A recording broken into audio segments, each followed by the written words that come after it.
I've been looking at these markets too, trying to figure a what if situation and actually examine what happened in 2008 and 2009 as to what crashed first, what crashed second, what crashed third, and what caused it, and all that type of stuff.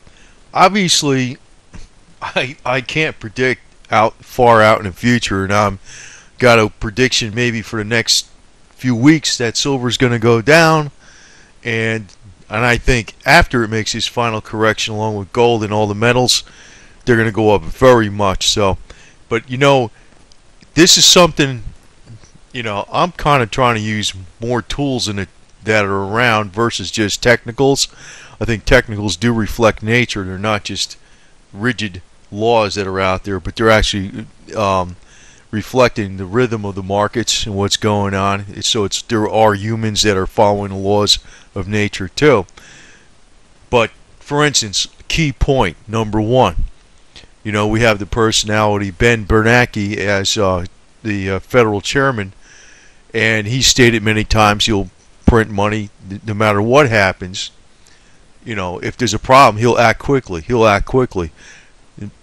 Partly now he's not acting too much so because he's getting a hell of a lot of criticism, and no matter what he does, I guess it's bad.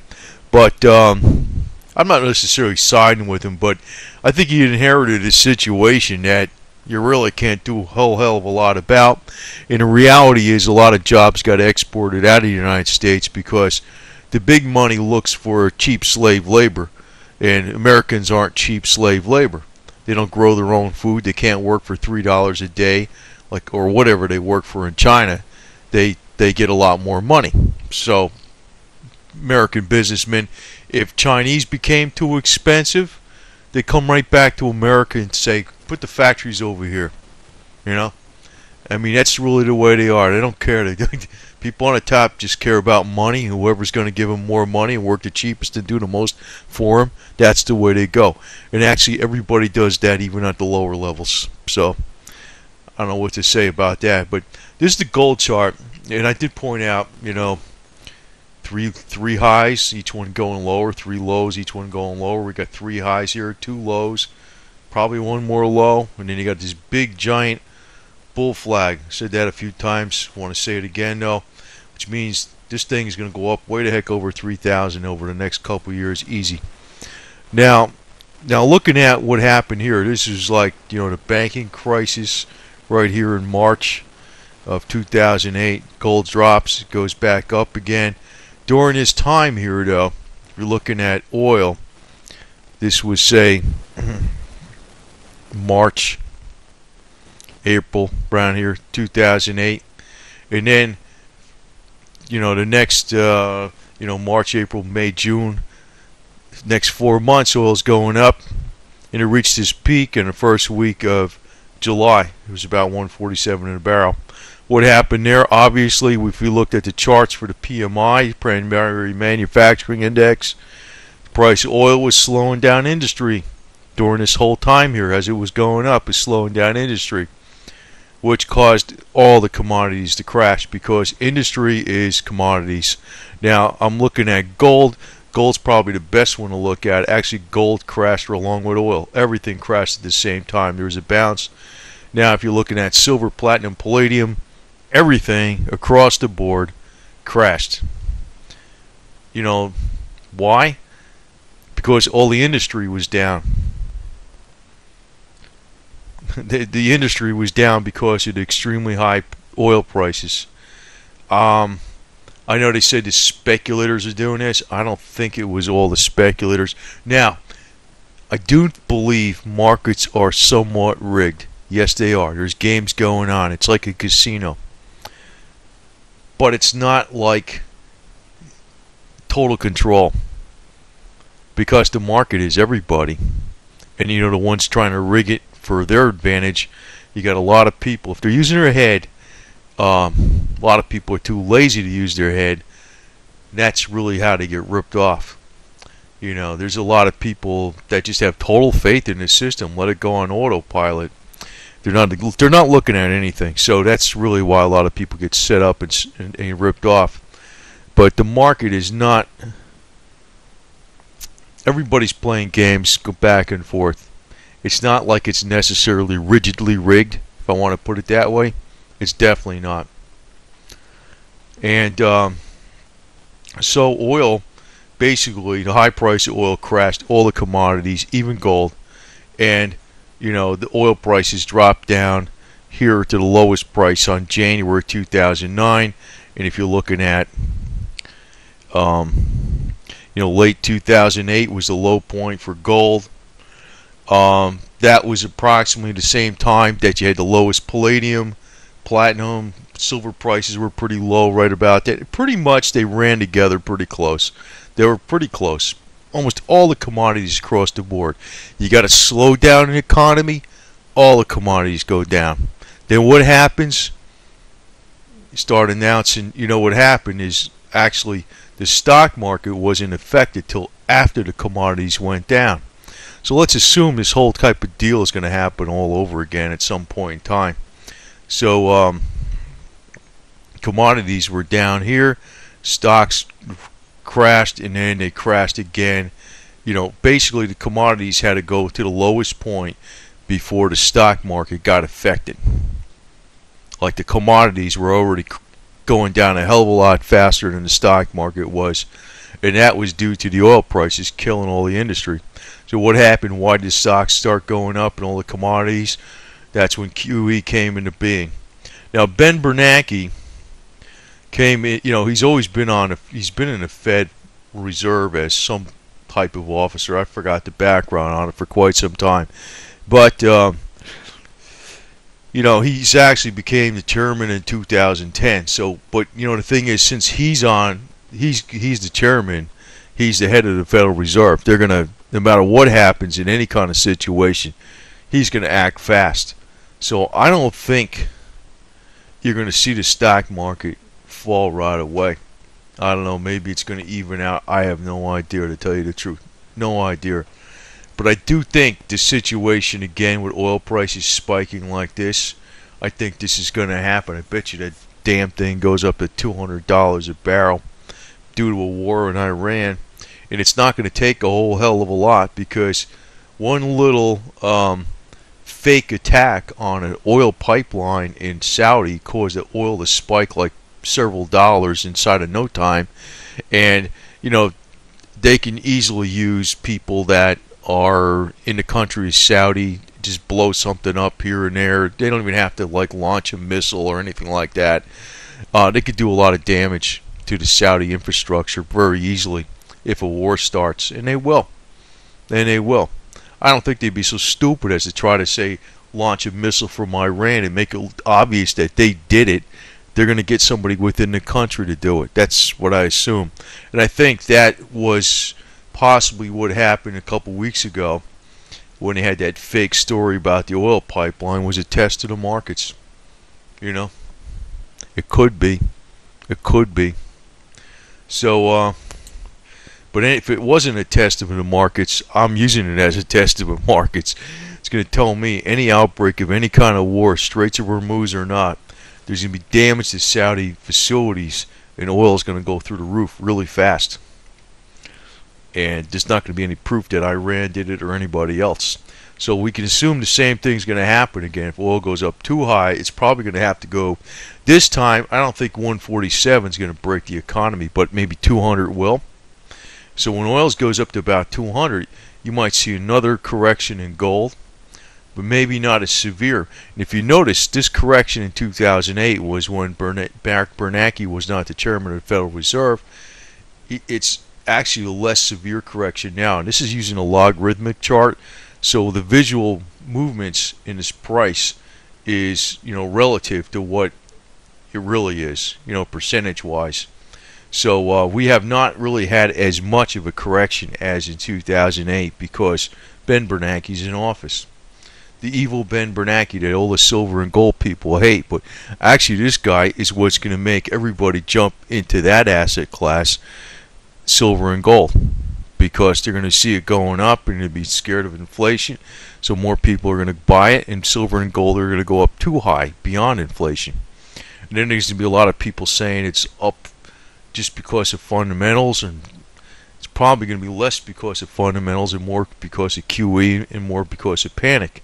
And that is where the middle class is going to get screwed eventually, listening to the silver pundits. But I don't know. I mean, what the hell can I tell you? Now, I want to go over something else as an adjunct to this. I always hear about this Occupy Wall Street junk, and I kind of like, I think that movement's been, taken over from day one, even though there's smart people who understand what to do and what kind of laws need to be enacted just as they were. As far as the firewall between the brokerage side and the banking side as they had before. But this was something, and I think a lot of people kind of in the United States look back to the 1950s and they say, gee, that's when we have everything good, after World War II. But I always think there's a part of it was because there's so many people that came back from a situation where they're surprised they lived through it and they've been through so much, that there was a lot of people out there had the cojones to just straighten out a situation if they needed to, but without getting excessive about it. In other words, this was a fine example of, it was in Tennessee, Athens, Tennessee, 1946. I'm going to just post a link on this because I'm not going to read this whole damn thing. But just to kind of bring home a point, Battle of Athens, right? It was led by citizens in Athens, the United States, against the local government in August 1946. It was mainly the returning GIs that did this because this county in Tennessee, they had this corrupt political machines from the 30s all the way into the 40s. It was a wealthy Cantrell family essentially ruled the county. Paul Cantrell was elected sheriff in 1936, 1938, 1940, then was elected as state senator in 1942 and 1944, whilst former deputy Pat Mansfield was elected sheriff. State law enacted in 1941 had reduced local political opposition by reducing the number of voting precincts from 23 to 12, and they basically had all their people in there. Now, see, you notice that was going on all through the 30s. But when you have a bunch of people returning from a war and they're getting screwed over by all this garbage, and there's voter fraud going on, and there's a bunch of paid thugs keeping people from voting. There was in other words, a primary election was held on August 1st. To intimidate voters, Mansfield brought in some 200 armed deputies, quote unquote. In other words, just deputized a bunch of goons he hired.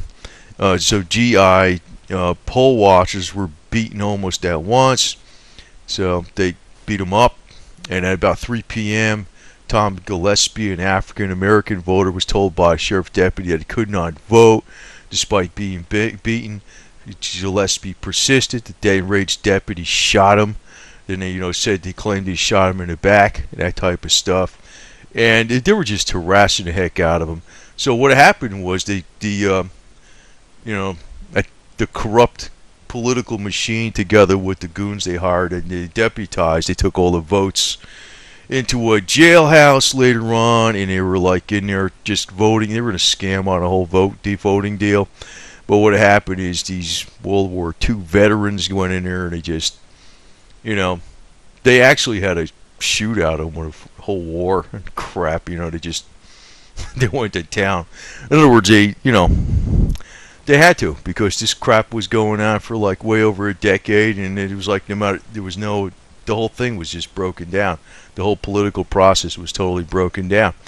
But they weren't out to do anything bad. They were just wanted a fair count of the vote, and they weren't getting it. So, and somebody tried to do anything correct, they were beaten, or they were arrested, or they were fined, or whatever. There was all this junk going on. So they actually had an actual battle with him called the Battle of Athens, and guess what? They won. And it turned out they got rid of this corrupt political machine in Athens, and this happened in 1946. It wasn't 1776. And I always had the theory that a lot of things got straightened out more in the 50s because of the type of people that were in charge then. It was a generation that fought World War II, and they just, when they said something, there was things to back it up, and people understood what the United States is about, the Bill of Rights, and all that type of stuff. And it wasn't a big, party. People worked. So I mean, that's kind of like what the whole deal is in a nutshell. But this is an interesting story, and I'll post a link on it. So not to say that we need a crazy overthrow revolution, but I'm just saying that, at this time there was absolutely nothing they could do about it, and there's a lot of ways you could screw things without going even this far. But in this case, their back was to the wall, and they weren't sheep. So that's something else to ponder. Like I'm supposed to say this crap, citing a revolution here. But anyway, it's an interesting story, and I think that has a lot to do with why the 50s were 100 times better in this country than the present situation is today. But also remember, in the 1950s, they had recessions and they had economic downturns and different things like that. But the money was a lot more stable back then. So and that is one of the biggest beefs now, and that is one of the reasons to buy gold and buy silver, because unfortunately, Ben Bernanke is going to inflate away the value of the dollar, and I don't think he has too much of a choice in it right now. But until they kind of go back to basic production of goods and services and not think about a bunch of BS that goes on in the United States today, where there's like a fluff economy, it's not going to change, So anyway, just figured I'd throw that adjunct in there, and just remember that I think the one thing that's really going to clobber the heck out of the economy again is if these oil prices get up around $200. It's kind of a given. I'm going to watch this situation as it unfolds. I'm assuming there's going to be something with an attack on Iran, and the oil prices go up to $200. I'm going to be watching that primary manufacturing index, and if it starts dropping, and I have a lot of gains on the metals, maybe I'll start selling them off, because I'm going to be watching that gold-silver ratio, or silver-gold ratio, very carefully. And I will be selling off physical silver. Not all of it, but part of it, because I'll definitely be selling off electronic markets too in pieces and waiting for a pullback. But I think a lot of things are a what-if situation as to what if this happens, then this happens, and if this happens, and this happens. And if oil goes up too high, they'll find something else to use for energy. Just like if silver goes up too high, they'll find something else to use. And actually, I think this oil is a whole big racket as it is. I think there's probably a lot of tech out there that do suppress. I like to know what it is, but there's going to be people that's going to start unwinding that little puzzle too if this stuff goes up too high. But individuals make the difference. That's no doubt about that.